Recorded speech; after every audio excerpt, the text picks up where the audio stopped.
Lisa. I'm a chef, and my son is Sebastian, and he does not know how to cook. So of course the first thing you want to do is wash your hands. That is super important. Most chefs will keep a towel on their shoulder because it's so handy. Now what I've started with is some oil, and it's just canola oil, and it's about a quarter way full in a iron skillet. Get it nice and warm. Have it on 4. I have gas. I'm not sure what you do on electric, but it's nice and hot. The best way to test oil is to get a little drop of water, drop it in here. You can hear it bubbling. So there you go. You know you're ready to go. So first thing we're going to do is I'm going to teach him how to use a knife. Alright, so most chefs use a Santuco. I could never say it right, but that is the knife that we usually use. There is a chef's knife, but that's not what you usually use. This is what you want to use normally. It's got the thick blade, and it works really well with chopping. This one I'm not crazy about, but this is the same thing. So this is how you're going to hold it. This is basic holding. So a lot of people hold a knife like this. That is not correct. Not at all. So you're going to hold a knife like this. You're going to put your thumb right here on the edge. You're going to hold it over the top, wrap it around, and your fingers will go right there.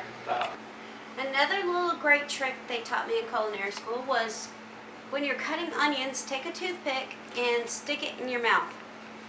Just like that. Hold it in, and your eyes will not burn. They won't bleed, they won't burn. It helps your eyes from burning. So, what you're going to want to do with this onion, a lot of people do not like onions. Some kids do not like onions. So, I'm going to start it for him. I'm just going to take half. Just going to cut it in half. I'm going to take half the onion. Save the other half for later. And then I'm going to let him cut this in big pieces. So, remember the claw.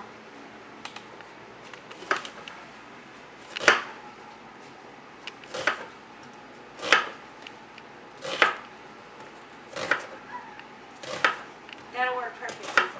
Very good. So we have half an onion. Now we're going to cut a mushroom the same way you do an onion. Real nice and thick, because not everybody likes mushrooms. And that's perfect. So now we're going to take some olive oil. But first we're going to turn on our grill, on our oven, to about halfway. Let it warm up for a second. We're going to put some olive oil in there. So Sebastian, get the olive oil.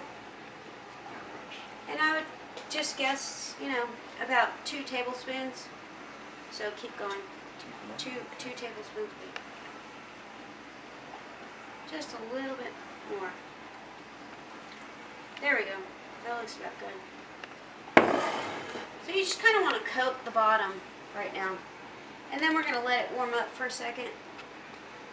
So while this is warming up, we have 4 eggs here.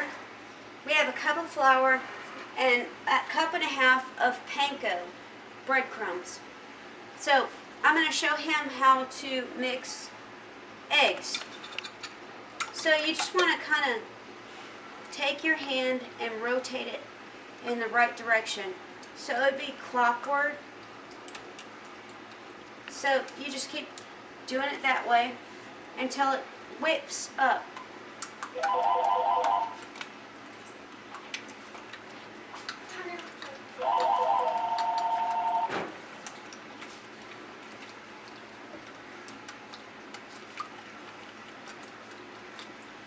And then when you feel comfortable, you just go a little tiny bit faster.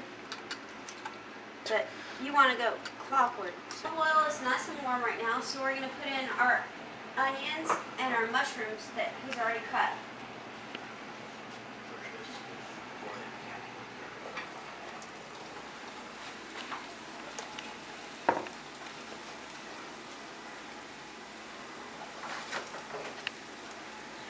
Okay, so we've got this kind of cooking around.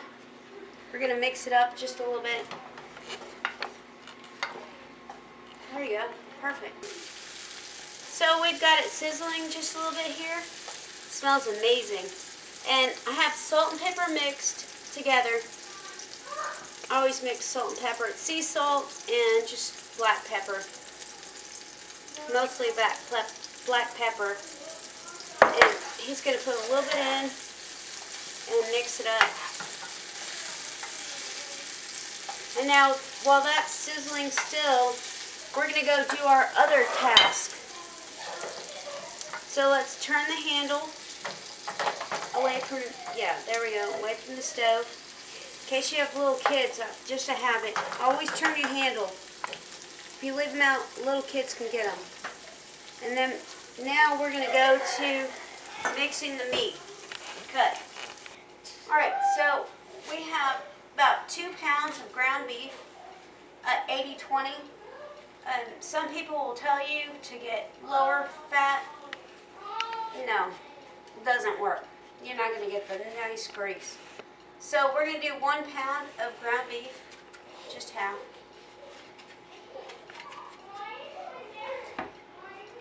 And then we're going to do 1 pound of ground turkey. And on the ground turkey, I always use the dark meat, because if you use the white meat, you're not going to get the flavor. You can use whatever you want to use, but I'm trying to make it a little bit healthier. That's right. Do half and half. That's what I do. But you can do all ground beef too, which makes it even tastier.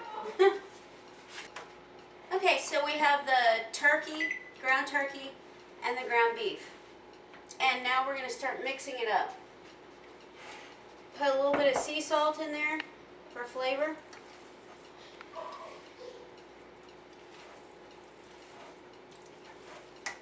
So this is old-fashioned Salisbury steak. Normally Salisbury steak is made out of a steak that is run through a grinder that tenderizes it. Or you can tenderize it at home. But this is old-fashioned Salisbury steak. So old-fashioned Salisbury steak is made out of ground beef, because they didn't have the money then to buy steak. And it is super awesome. So now we're going to put some breadcrumbs in. I would say probably about a half a cup. And we're also going to put eggs in. We're going to do 2 eggs to bind it. It helps tie it together and hold it tight. So we have the Salisbury steaks cooking right here, and it's really important to know, he already flipped them, and it's very important to know when you flip them, be careful because they will splash.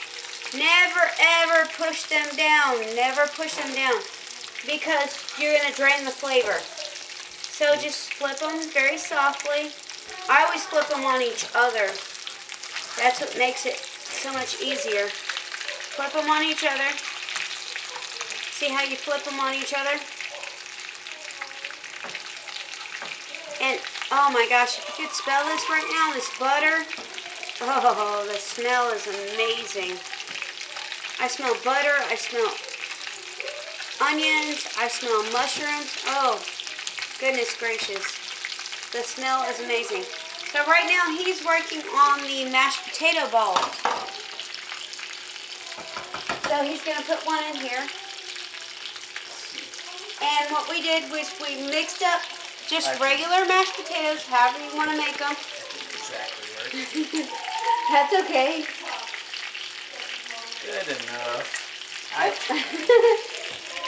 So you mix up regular mashed potatoes with some flour, some egg, and some panko. And then I just took a melon ball, and he's using a melon ball. It's a scoop. Yeah, you have to squeeze it out. Yeah, I think it's a little tight in there. Yeah. But Not the greatest melon baller. But You can always use a spoon as well. You can take a spoon. Here, let me show you how. You just take a spoon and you just drop a spoon. Well, And that's probably a little bit easier. Probably like this. Like circular. You can get creative. That's fine. There you go. Let it drop. There you go. And we've got the oil going. Needs to turn up just a little bit. Go. Now he's taking them out. And we're going to finish things up very shortly. A little bit. Thanks.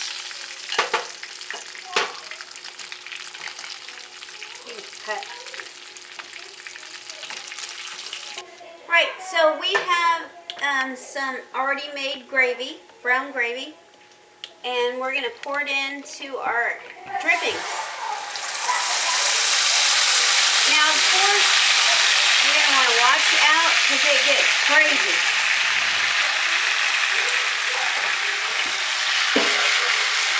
Now, I can show you how to make your own gravy, but not in this show. This show is teaching the kids how to cook. So we're trying to make it simple. So now you're going to want to take the spatula and hold the handle and mix it up slowly. Slowly. Okay, so now we're going to add the onions and the mushrooms back in. And we're going to let it just kind of simmer for a few minutes. Spread them out a little bit. Alright, so we have the gravy cooking right here. Give it a little stir. And now we're going to add back in our meat. I'm just going to add it for you, unless you want to. It's not so hot anymore, so. Yeah. There we go. So now we're going to just let that simmer for a minute. But you can see these beautiful fritters over here. Potato fritters. So let's take out these potato fritters. Oh, you got it? Yep. So we're going to get these out. And they are beautiful. See how golden brown they are? Those look like chicken nuggets, but alright. They do look a little bit like chicken nuggets, but they're still really good. I'm sure. And they have gravy inside of them as well. So now we're going to add some more of our chicken nuggets. Chicken potatoes. Our potato fritters. Potato nuggets.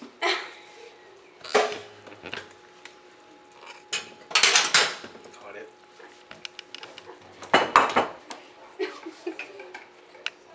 I didn't think it was that funny, but alright.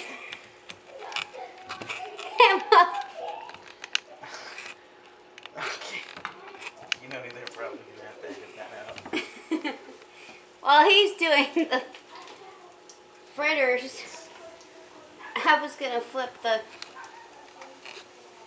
Salisbury steak. And guys, whatever kind of vegetable you want to do with this is good. We have a salad already made in the refrigerator.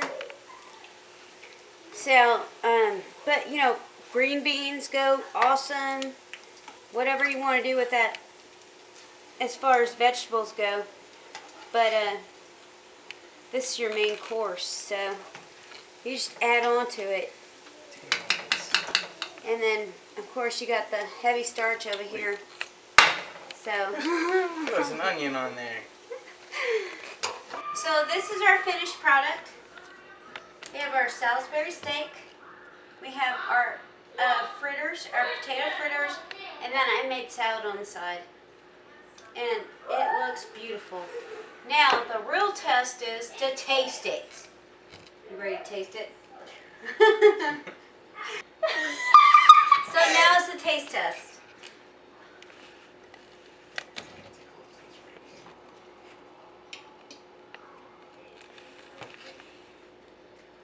That was really good.